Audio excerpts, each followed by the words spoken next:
Right. Time of death. Can you estimate the time of death? Rigor mortis was advanced, but not complete. I estimate the death occurred between midnight and 2 in the You already morning. told us this. That tallies with the witness statements I've collected And what you so said far. before. Cause of death. I'm gonna guess knife wounds. What is the cause of death? Multiple stab wounds to the upper torso. It's odd there are no signs of a struggle. That might indicate one of the first wounds was enough to kill him. It seems that Monsieur Ratchet had taken sleeping pills during the night. Ah, that would explain the lack of defensive wounds. Does he smoke? Mr. McQueen and Mr. Masterman told me that Monsieur Ratchet didn't smoke. Can you confirm this? I can't say without a more extensive post-mortem. And tell me about the stab wounds. What can you tell me about the stab wounds? I counted 12 in all. 1 or 2 are so slight as to be practically scratches. On the other hand, at least 3 would be capable of causing Which death. 3? The angle of the wounds is instructive. Most appear to have been struck by a right-handed person. But you see, this one, under the right armpit, it's not a deadly blow, given the depth, but a right-hander couldn't have done it. It was most certainly struck with the left hand. So, our murderer is left-handed. No, it is more difficult than that, is it not? As you say, Mr. Poirot, some of these other blows are just as obviously right-handed. How to explain the variety of blows discovered? The body has been moved. That doesn't make sense, and it doesn't make sense why drug him and then... Okay, so multiple killers. Do we have a first and second murderer, as the great Shakespeare would put it? The first murderer stabs his victim and exits left, turning off the light. Then a second murderer comes in the dark, does not see his or her work has been done, and stabs a dead body. Magnificent. You think so? I'm glad. It sounds to me a little like nonsense. Alright, well, we've finished there. Thank you, Doctor. Excellent work under difficult circumstances. Please let me know when I may speak again with Mademoiselle Locke. Of course. What's the best way to find out who's a vape smoker? If they like the taste of bananas, ask passengers if they smoke, or offer passengers a cigarette. Ask them if they smoke. Surely that makes more sense. Yes, that's certainly a good place to Such start. a dumb question! No. Yes. What's the best way? Yes. Quite a few people went, like, this is one that's more sensible. Because it's like, okay, you might get people say yes, but you might get someone say no, they don't smoke vapes. I'll ask Book to remember who smokes. Book doesn't smoke. Even if he did, I doubt he would remember. Well, can we remember people I've seen smoking? Yes, I have personally seen some passengers smoking. I just have to remember who they were. The best way to find out who's a smoker, someone who smokes a lot if they know. Wait for the next stop at the station. That's not going to happen for a while. Search the suitcases. Ask someone who smokes a lot, because they will have seen them going out. Yes, I suppose it's likely they will give me the list of who smokes what. My little gray cells did not let me down. Alright, okay. So yes, we'll have to deal with Locke, or chat with her a bit more. Oh, something else has popped up. Let's do that then.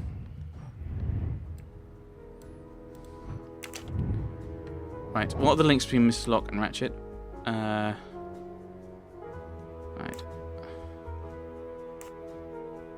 Okay, so Miss Locke hid from Ratchet. Spying on the platform, apparently? Oh, yes! Police officer. And he's connected in shady business. Photo of the stuffed animal. Photo of the stuffed animal. I'm right again. That happens to me a lot. Oh, so this is where we're up. This is the stuff Karen have carried on. So we've got some things. These are the things we've got. So who smokes? Who smokes? Oh, does not smoke. Right. I have to remember this? I thought it was going to be like... Oh, I think he smokes. Good job. But not... But he said he doesn't smoke an electronic thingy. He smokes occasionally. Adequate. He smokes. Fantastic. That was easy. Oh, that was it? I thought we were going to get... I thought we were going to go through everyone. Right, okay, so we want to talk to them. We've got some more questions to have. Are these the people I've already questioned? I can't remember. I think so. Are there more people I can question, though? This is the one I've just come out of, isn't it? Yes.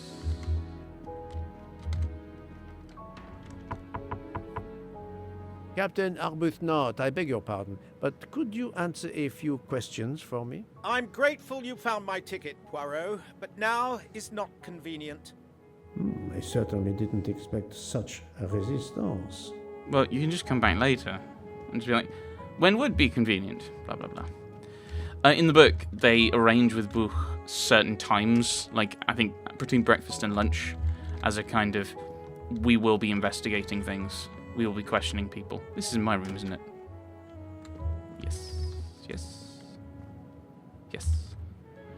And we will be questioning you at certain times, which means you don't get things like, oh, that's not an appropriate time. It's like, well, tough. Okay. Yes, I didn't think anyone would just be hanging around in the toilets. Maybe we can question some people in the bar now. Bar lounge. Aha.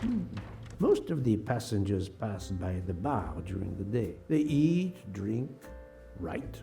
Maybe I can use this information for my investigation. What? Best way to know if someone is right or left-handed? Ask Mr. Fachet to observe the hands of the passengers, because they'll be drinking. Right. Yes, it could work. He appears to be an observant young man and serves the passengers regularly. Best way to know if someone is right-handed, ask everyone to show their hands. Hold something in your hands, ask everyone to write something. Ask everyone to write something. Good. Yes, if I ask them to write something trivial, they may do it instinctively with their dominant hand. Someone's like, remember conversation. For people I've tested before, remember if they use their right or left hand. Fantastic. Yes, I will remember which people use their right or left hand. I mean, I think that's a bit optimistic to say I'll remember that. I'm guessing now I have to go through and yes, I have to click the buttons. Oh, good! I was worried you wouldn't have that. So right-handed, clearly. Nice. So I've observed these things already. So he's right-handed. Right. Et voila. Oh, that's it. That's it. Wonderful, wonderful, wonderful. So we'll go and ask Mr. Fauché to observe. Because he might have already given us... He might already give us some things, and that might give us some insight.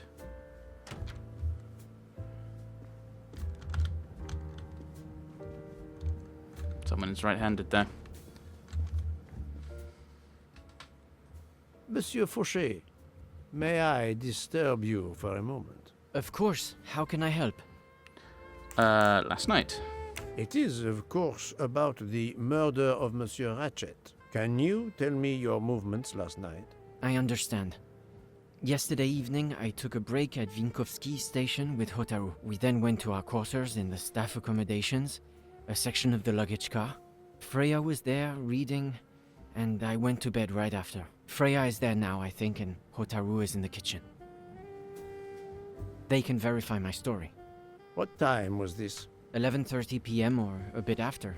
The snow is beginning to fall heavily. I see. Thank you. Could you write your address? Can you write your address on this paper, please? You want to pay me a visit? Who knows, Monsieur Fauché? So, right hand. He is right-handed, there can be no doubt. Yes. I mean, you could always just say, right, just... Yes, we just want to make sure everything's... I think in the book he asks for name and address, just so that everything's kind of officially done. Or they have to sign something just to say, you know, yeah, this is fine for the Orient Express, and this is my statement, blah, blah, blah. Are you a smoker? I'm trying to quit, but yes. I'm now down to just 1 pack of cigarettes a week. If you're looking for a heavy smoker, you should talk to Hotaru. Oh, okay, well, we'll do that Thank you, then. Monsieur Fauché. I'll come back to you if I have more questions. I was hoping for a little bit more kind of... Well... no, that's fine. We'll go back here and I'll go through in order. I thought that was going to be a kind of, oh, I've seen this person use this, and because that was what was suggested. But clearly what it is I have to do it on my own. Oh, what?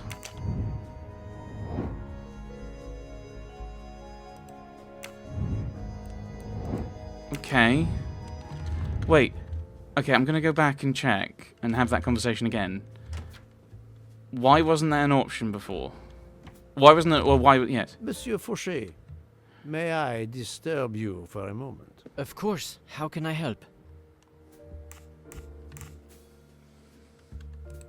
Thank you, Monsieur Fauché. Okay.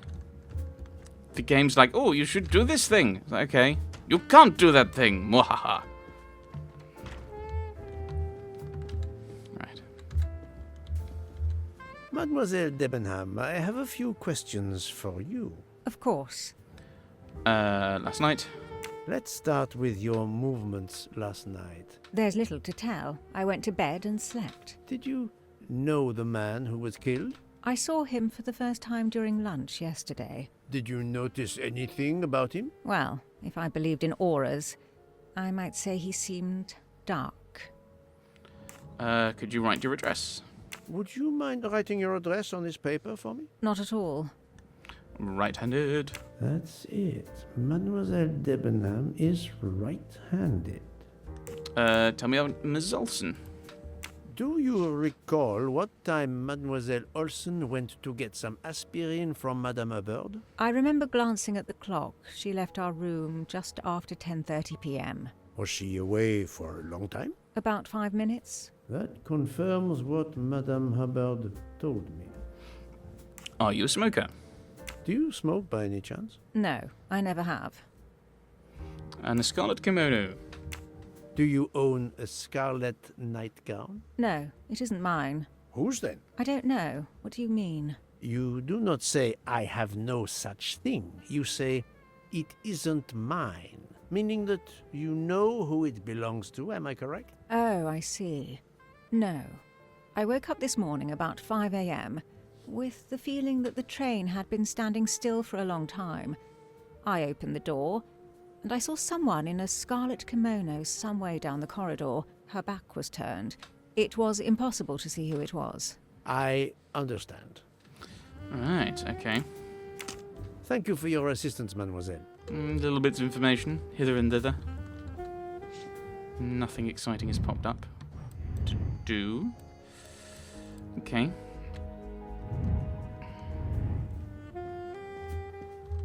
Mademoiselle, I am sorry to disturb you, but I need to ask you a few questions. Are you the investigator? I am.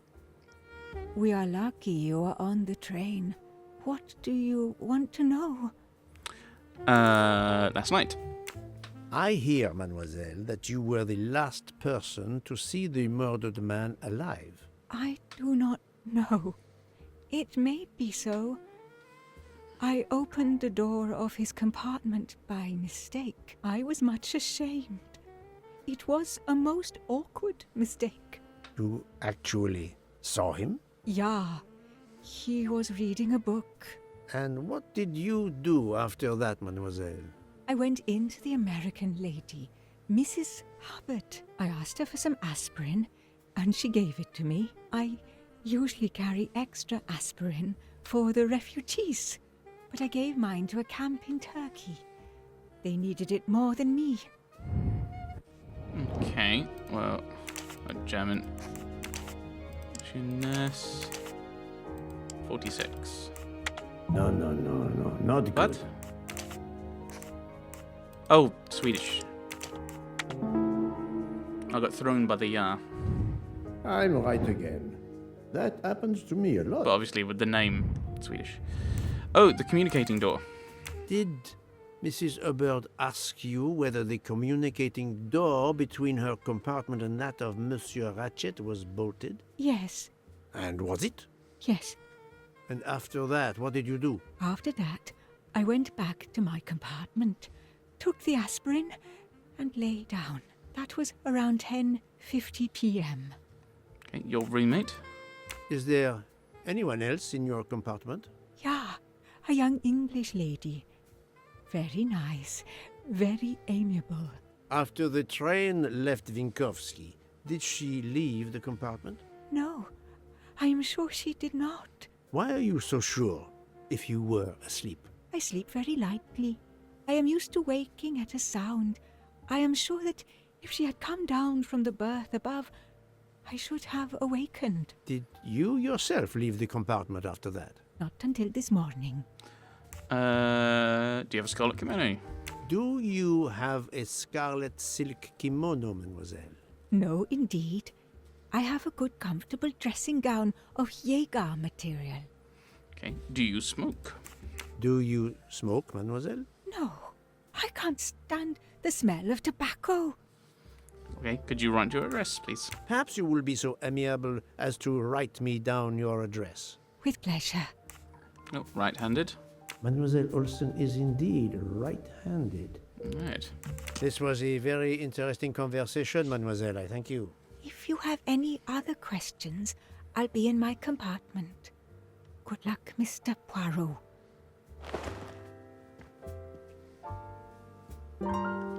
Ooh, we found a contradiction apparently. Well, let's have a look at what we've got.